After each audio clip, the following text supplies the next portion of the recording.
Thank you so much, John, and thank you again for having me yet one more year. I always look forward to this invitation. So what I'll do over the next 20 minutes or so is bring you up to date on the pipeline that MSD is working on for prevention, treatment, and cure of HIV. So at the company, we're proud of the many contributions that we've made over the last few decades when it comes to inhibition of different enzymatic targets, protease, integrase inhibitors, and reverse transcriptase, and the reverse transcriptase enzyme. With regards to reverse transcriptase, we have mostly focused on NNRTIs in the past, but as you know, we have over the last few years been working on what we call a nucleoside reverse transcriptase translocation inhibitor, and I'll explain what that is in a moment. And I thought it was funny, and I was commenting with some of my colleagues that it's interesting how the three different big companies are focusing on different targets, right? We have integrase, we have capsid, and we have translocation inhibitors.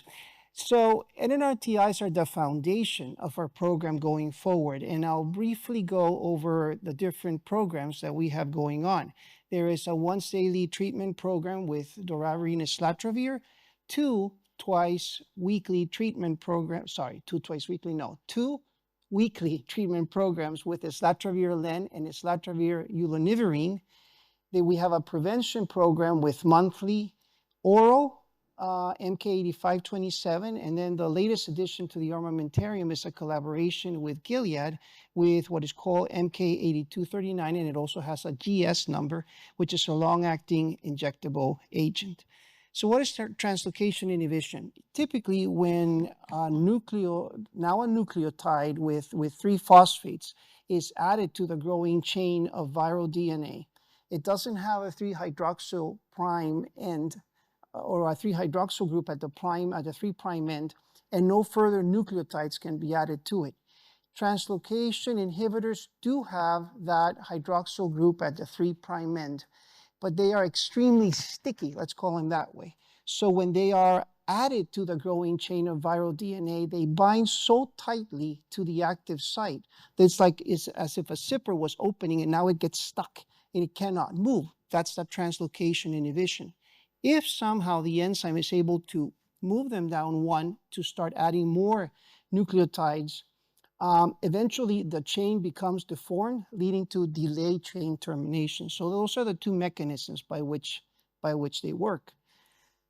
And islatravir in particular, which is the one we have been working on, has several different attributes that make it a quite ideal candidate. And the one that is perhaps most interesting is its very long half-life of the islatravir triphosphate active metabolite, which inside cells has a half-life of 186 hours. So this can be given certainly on a daily, but even on a weekly basis. Our current phase 3 program, which is the second iteration after we had to stop the 0.75 milligram daily program and the 20 milligram weekly program, because we came to realize that the very high levels of islatravir triphosphate were leading to apoptosis and lymphopenia and CD4 decreases. With the new doses of 0.25 milligram and 2 milligram, we expect to avoid that, and so far, that's what the clinical trials would seem to indicate, no impact on lymphocytes. So we have two phase 3 switch studies, 51 and 52, and I'll go over them in a second. We have one phase 3 study, 053, for naive individuals, which is fully enrolled, and if all goes as expected, we should be reporting results at CROI next year, March 2026. And we have the so-called protocol 054, which is a rollover study of all the individuals who ever received 0.75 and who chose to stay in the program and are now being monitored at the lower dose for long-term toxicity. And results of that one will also be forthcoming in the future. So at CROI this year, we reported on 051 and 052. 051 is the one in which we took individuals on any therapy, about 60% of them on an integrase inhibitor therapy, and in a 1-to-2 randomization scheme, either kept them on their original background regimen or switched to doravirine and islatravir daily. And then 052, we took individuals suppressed on Biktarvy and either kept them, again, at a 1-to-2 ratio on Biktarvy or switched them to doravirine islatravir. Results are on screen. We were able to show, the cursor isn't working, it doesn't matter. We were able to show that we met the primary endpoints, which was viral load suppression at 48 weeks, and there were no differences between the comparator regimen and doravirine islatravir. As importantly, in view of what had happened with the higher dose of islatravir, we were also able to show that there were no differences in CD4 or lymphocyte counts over the 48 weeks of follow-up. What you have up on screen is the total lymphocyte count, but the results for subsets of the total lymphocyte count, including CD4 cells, B cells, natural killer cells, etc., all the curves look the same. And the rates of discontinuation because of protocol-specified decreases in lymphocytes were really extremely low and the same in both arms. With regards to other safety profile features, what we were also able to show was that when it came to AEs, discontinuations because of AEs and discontinuations because of drug-related AEs, there were no differences in Protocol 51. As Cal mentioned, one of the big things in our field is weight. And what we showed in Protocol 51 was that perhaps there was a little more weight on the doravirine in the doravirine islatravir arms. And we understand now why that happened. When you look at those individuals who were coming off of TDF or efavirenz, which, as Cal pointed out, we all came to a conclusion that do suppress weight gain in HIV. If you discontinue that and you switch those individuals to any regimen, they will gain some weight, which is what happened with the set of bars in the middle. If you look at those individuals who were not on efavirenz or TDF, and what happens after you switch them to doravirine islatravir, there's no difference between the two groups. With regards to Protocol 52, again, Dor-Isol being compared to staying on Biktarvy, no, essentially the same pattern as I showed you for 051, really nothing that says, here's a signature AE of the new regimen. There were really no differences in all these parameters, and there was no difference in weight. So what we can conclude was that switching to Dor-Isol was non-inferior to continuing either the baseline ART or BF-TAF in people who were virologically suppressed. There were no treatment emergent resistance mutations to doravirine or islatravir during the studies. Switching to Dor-Isol was well tolerated with a comparable safety profile to the regimens individuals were switching away from, and there was no impact on lymphocytes in general or CD4 counts specifically. So we feel that we have identified a two-drug regimen that is potentially the first non-INSTI two-drug regimen to demonstrate non-inferior efficacy compared to standard of care. And we feel that it provides an efficacious non-INSTI switch option for people with HIV and supports the development of additional and future islatravir-based therapies. So on that note, as Cal already pointed out, both companies, Gilead and MSD, are working on the islatravir-len combination. We feel that, I won't go into a lot of detail because he's already covered this, but we feel that these are two different mechanisms of action with non-overlapping resistance profile, with very long half-lives and extreme potency at the picomolar range, and that this particular combination has the potential to be the first weekly oral regimen for the treatment of individuals who are suppressed. So Cal showed you the primary efficacy endpoint that was shown last year, again by Amy Colson, with none of the individuals on the islatravir-len or the Biktarvy comparator arm losing virologic control, and safety identical in both regimens. And this has led to the ISLEND program, which is actively enrolling participants, and data will be shown at a later time point. We also have an acid called ulonivirine, used to be an MK8507 designation. It's an NNRTI in many ways similar to doravirine, in that it does not impact lipids, does not seem to have central nervous system side effects. It has essentially the same resistance profile as doravirine does, which of course was optimized to be different from that of the first and the second generation of NNRTIs that, in fact, you mentioned yesterday, John. The big difference with doravirine is that it has a plasma half-life of about 70 hours. So given in a sufficient amount, it can be a once weekly oral therapy.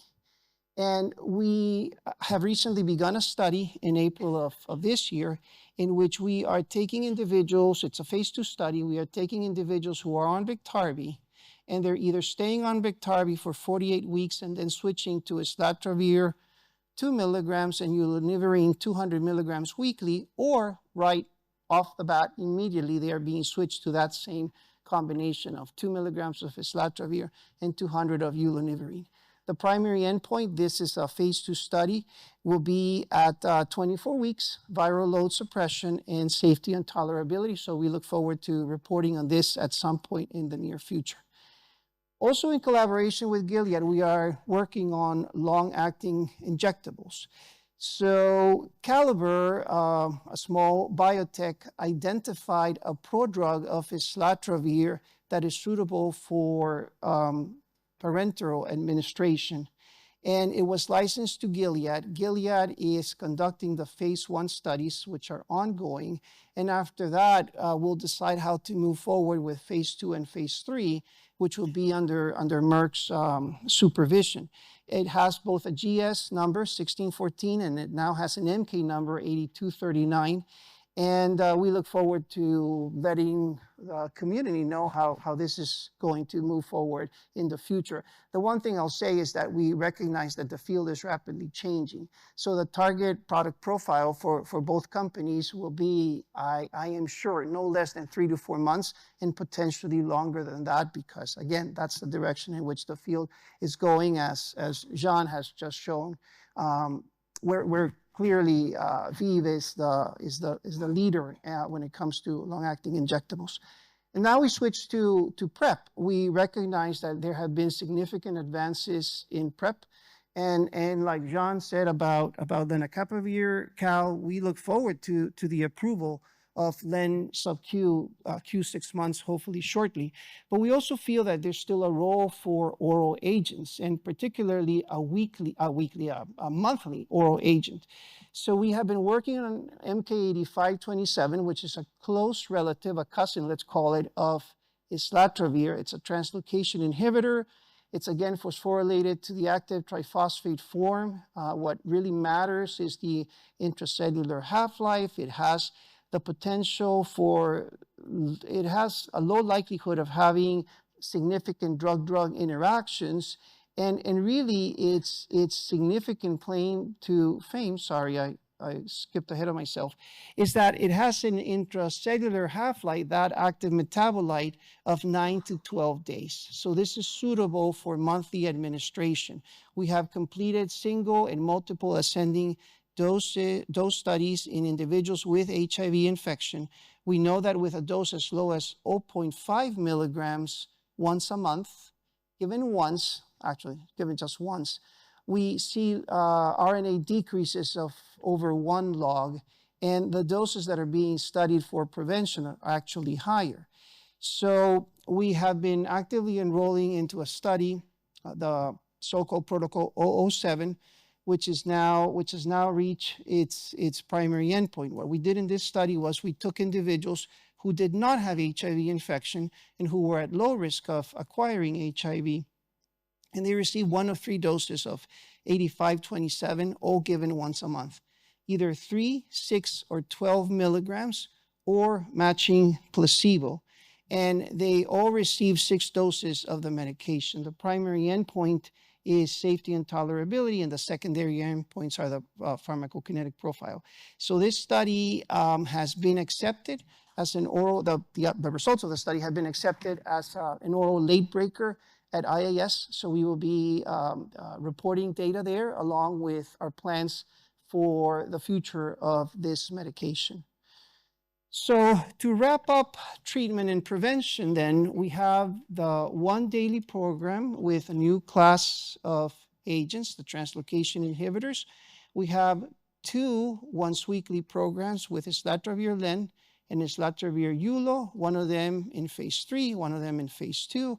We have the long-acting injectable treatment program in collaboration again with Gilead, which is still in early stages. And then we have the once-monthly oral PrEP program, which has completed its phase 2. And again, those results will be forthcoming. So this takes me to the last part of the talk, which is about cure. We have an extensive cure program. We're looking at multiple different targets, but the one that is furthest along is what we call targeted activator of cell killing. So what is that all about? I wish my pointer were working, but it's not. Oh, yeah, it is. Okay, great. So the virus comes into the cell and the membrane, the envelope of the virus fuses with the membrane. The nucleocapsid is released and eventually migrates into the nucleus of the cell, where reverse transcription begins to do its thing. And that is where typically reverse transcriptase inhibitors, and specifically NNRTIs, work. It's at that stage of the cycle. They inhibit the mature reverse transcriptase enzyme. When that doesn't happen and the RNA is transcribed into DNA and is integrated into the genome, eventually there's transcription of that messenger RNA and there's assembly of proteins and the GAG-POL monomer in the cytoplasm prior to the viral particle, the new viral particle moving out. We discovered a subfamily of NNRTIs that are potent inhibitors of mature reverse transcriptase, but they also have the ability, and here what we've done is we've taken this GAG-POL monomer, and just for simplicity, we've switched it to this site, but it's the same one. That monomer eventually becomes a dimer. There are 2 side-by-side GAG-POL chains. And what happens is these NNRTIs have the ability to bind to the immature reverse transcriptase enzyme. When they do this, they activate it. They also activate protease, and that's a really bad thing for the cell because active protease will go on to activate CARD8. CARD8 will activate a proteasome, which begins the assembly of an inflammasome, which eventually leads to a chain of pyroptosis that kills the cell. What the inflammasome does is it increases production of interleukin-1 beta, interleukin-18, but most importantly, an enzyme called gasdermin, which creates pores in the membrane of the cell. And a pore is a really bad idea because obviously it allows things that should stay inside to leak out and things that should stay outside to leak inside the cell. So this leads to cell death, and cell death of exclusively cells, CD4, macrophages, etc., that are expressing HIV. So this did not happen out of the blue. In retrospect, even though we didn't really understand it, but the process by which we arrived at understanding what was happening here goes back 20 years, back to 2005. And what we've now developed is molecules that have both NNRTI and TAC activity. And you can see in the photograph panel that when we give NNRTIs without TAC to cells, nothing happens to them. But when we give compounds, molecules that have TAC activity, the cell swells up. That's why it's so big, because pores have formed and eventually dies. We've also shown in humanized mice that we can bring about a much faster decay of viral load. And what we eventually hope and expect to do in humans is to be able to show that if we have treated these individuals with TAC molecules as opposed to just regular ART, perhaps we can achieve a much faster decay of viral load, but also impact their reservoirs. So that once we stop therapy, perhaps we can greatly delay the time for viral rebound, and in some individuals, perhaps even prevent it altogether, essentially achieving a functional cure. This may not happen with TAC alone. We may need to combine it with some of the other strategies that our colleagues in the industry are also working on, and you in academia, like BNAVs and therapeutic vaccines and latency reversal agents, but that's the general idea. So to conclude, we remain fully focused on developing new agents for people living with and affected by HIV. We are advancing our programs across discovery and development for the triad, right? Prevention, treatment, and cure. And finally, we hope our pipeline demonstrates our sustained innovation and unwavering commitment to help address the global burden of HIV. And with that, I'll bring it to a close. Thank you for your attention.